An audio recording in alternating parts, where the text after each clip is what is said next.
Saudaraku yang dirahmati Allah Subhanahu wa taala. Ada sebuah komentar di mana menurut saya ini adalah kata-kata melebihi daripada bahayanya racun, ya. Apa komentar tersebut? Dia mengatakan bid'ah-bid'ah terus ini kayak nggak ada yang lain. Bid'ah-bid'ah terus kayak nggak ada yang lain. Dan tidak usah saling menyalahkan, katanya. Justru statement seperti ini sangat berbahaya. Ketika Rasulullah SAW mengatakan, jauhilah oleh kalian perkara yang diada-adakan dalam urusan agama. Jauhilah oleh kalian perkara-perkara bid'ah, karena sesungguhnya bid'ah itu adalah sesat. Masa kita tidak menyampaikan hal ini? Selagi masih banyak yang melakukan perkara bid'ah, maka ucapan-ucapan seperti ini harus tetap ditegakkan. Harus tetap ditegakkan. Orang-orang yang mengada-ngada dalam urusan agama, ini tugas para da'i sebenarnya. Jadi dengan takut ya, para da'i ini dengan takut. Ada orang takut nanti jamaahnya kabur. Takut nanti jamaahnya sedikit nantinya. Takut nanti disebut ini. Takut nanti disebut wahaboy, ya. Takut nanti disebut paling benar dan yang lainnya. Ini yang ditakutkan. Kalau menjadi orang baik itu gampang. Memahamkan seseorang, paham syariat itu bisa kita pahami, dan memahamkan seseorang tentang syariat yang dibawa oleh Nabi SAW. Ketika kita sudah menyampaikan hal tersebut, harus siap-siap seorang dai disebut inilah, disebut itulah. Penceramah harus siap-siap, ya, disebut wahaboy, disebut merasa benar sendiri dan yang lainnya. Ini risiko kita, risiko Anda ini para penceramah. Jangan menyembunyikan ilmu. Rasulullah sendiri yang mengatakan demikian. Maka kalau dikatakan bidah-bidah terus sampaikan. Selagi kalian masih melakukan perkara yang bid'ah, maka selama itu kita berkewajiban untuk menjelaskan mereka bahwa perkara yang mereka lakukan itu adalah salah. Perkara yang mereka lakukan itu adalah bertentangan dengan Nabi SAW. Lalu kemudian statementnya adalah jangan suka menyalah-nyalahkan. Jangan menyalah-nyalahkan amalan orang. Betul. Jangan menyalah-nyalahkan. Tetapi kalau itu benar-benar salah, masa kita diam begitu saja? Kemaksiatan di depan mata kita, masa kita biarkan begitu saja? Kalau sekiranya ada daripada saudara-saudaraku yang tidak setuju ketika disalahkan, silahkan berkomentar. Tetapi catatannya dengan ilmu, bukan dengan otot. Merasa paling benar sendiri. Semua orang saya rasa pasti mereka, masa ada orang yang mengatakan saya paling salah sendiri. Nggak bisa seperti itu. Ketika kita melihat ternyata culture ini dia bertentangan dengan syariat Islam.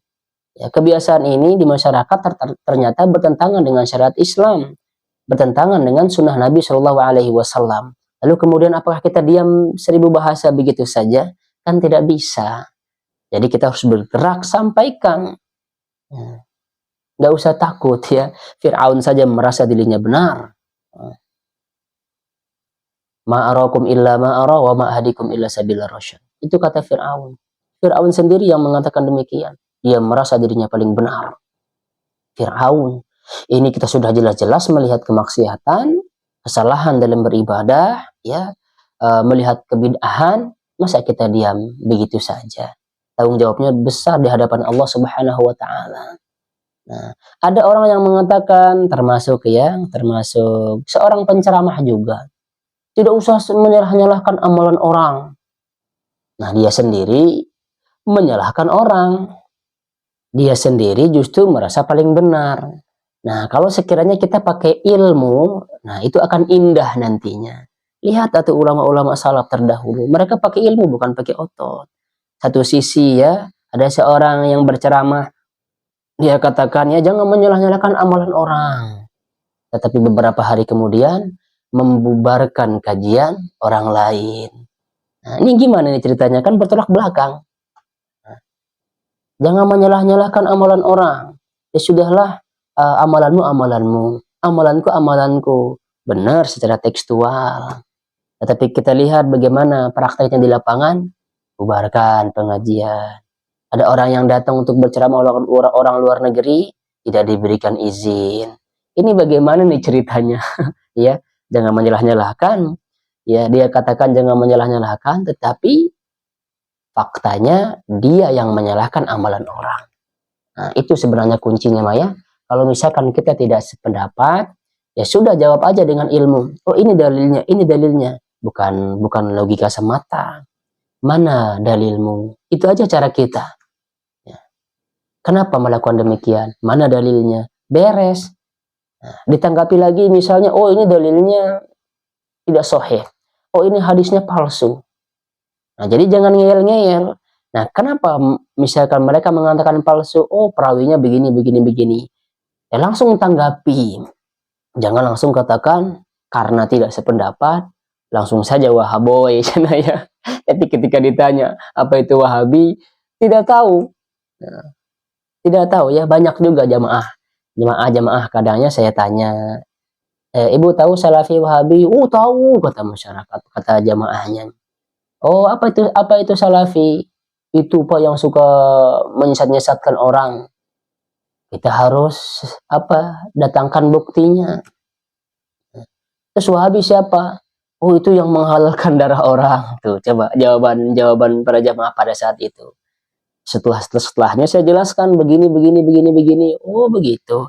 Berarti ibu juga salafi, kata saya. Oh, iya, katanya. Banyak yang bilang demikian. Ternyata kalau ditanya apa itu salafi, apa itu Wahabi, siapa Syekh Muhammad bin Abdul Wahab, mereka tidak paham. Mereka hanya mendengarkan fitnah-fitnah dari kiri dan kanan, depan belakang mereka. Ya, namun juga orang-orang awam kan mengikuti mengikuti gurunya. Jadi sekali lagi ya, nah kata-kata yang mengatakan tidak usah saling menyalahkan ini berbahaya. Maka kemaksiatan itu akan merajalela. Masa kita diamkan begitu saja? Kan kata Rasulullah SAW, kalau kalian mampu untuk mencegah kemungkaran dengan tangan, lakukan dengan tangan. Kalau tidak mampu dengan tangan, pakai apa kira-kira? Ya dengan lisan. Pakai lisan kita. Kita pernah baca buku, kita pernah mendengar dari guru-guru kita, lalu kemudian di lapangan kita menemukan ternyata itu berseberangan dengan sunnah Nabi SAW, maka tugas kita lah untuk menyampaikan. Nah, begitu ya. Sebenarnya ya yang tidak dewasa itu adalah menyikapi perbedaan ini. Ketika amalannya dibid'ahkan, wah langsung nih ngamuk-ngamuk ya. Ketika amalannya dibidah-bidahkan, wah langsung panas. Kebakaran jenggotnya lah kalau yang ada jenggot ya. Nah, kebakaran jenggot katanya. Nah, ini dia yang sebenarnya orang-orang itu banyak yang tidak dewasa menyikapi perbedaan seperti ini. Nah, kalau sekiranya berbeda yang seperti tadi yang saya katakan, ya sudah langsung sampaikan saja. Sampaikan dengan dalil, bukan dengan, oh tapi kan guru kita bilang begitu demikian. Nah, tapi kan di kitab ini mengatakan demikian. Nah, ada juga teman saya ya, pokoknya apa yang dikatakan kitab ini sudah, tidak boleh yang lain. Nah, itu seakan-akan kitab itu yang benar. Kitab kuning. Pokoknya kitab kuning. Ada orang yang membahas misalkan hadis, membahas tentang hadis, istilah hadis dhaif misalnya, ada terjemahannya itu. Oh, itu mah kitab terjemahan katanya. Nah, terjemahan kan banyak salahnya, tetapi tidak bisa membuktikan salahnya itu di mana. Dan kita ini terlalu fanatik ya kepada guru kita. Ya, apa yang dikatakan guru kita, ya sudah itu benar. Padahal yang dikatakan para jamaah ini ya, Salafi Wahabi itu, mereka tidak pernah mengajarkan kepada jamaahnya untuk bertaklid buta. Mereka mengajarkan kepada jamaah untuk menanyakan dalil. Ada juga nih yang, ada juga ya pengalaman saya pribadi. Ketika ngajar, ya ada seorang yang ngajar, ustadz, lalu kemudian kita nanya ini, Ya udah nggak usah nanya dalil-dalil, kamu belum saatnya. Kadang digitukannya dulu. Nah, nggak usah nanya dalil-dalil, belum saatnya. Nanti belajar dalil. Pokoknya ikut aja, dengerin sami'na wa ata'na. Kami selalu diajarin sami'na wa ata'na. Itu dia akhirnya kita didoktrin sami'na wa ata'na itu ke guru. Nah, padahal kan belum tentu pemahaman guru tersebut benar. Oh, kitab-kitabnya banyak. Betul, kitab-kitabnya banyak. Kitab banyak, bacaan banyak, tapi belum tentu pemahamannya sesuai pemahaman Nabi, pemahaman para sahabat, pemahaman tabi'in, pemahaman tabi'ut tabi'in. Banyaknya literasi, belum tentu pemahamannya benar. Belum tentu akidahnya juga benar. Nah, itulah ya respon saya kepada yang berkomentar bid'ah-bid'ah terus nih katanya ya. Dan memang kebetulan pada saat itu juga ya kitabnya memang ngebahas tentang itu. Ngebahas tentang itu. Nah, bagaimana dengan seorang ustadz di mana setiap kali dia berceramah itu pasti kan diawali fa inna asdaqal hadits kitabullah wa khairul hadi hadi Muhammadin sallallahu alaihi wasallam wa syarrul umuri muhdatsatuha fa inna kulla muhdatsatin bid'ah wa kulla bid'atin dhalalah wa kulla dhalalatin finnar. Setiap hari mereka tuh luar biasa mental mereka tuh sudah mental baja. Mereka tidak takut dikatakan masa beda-beda terus sih yang dijelasin. Nah, dasar si wahaboy gitu ya.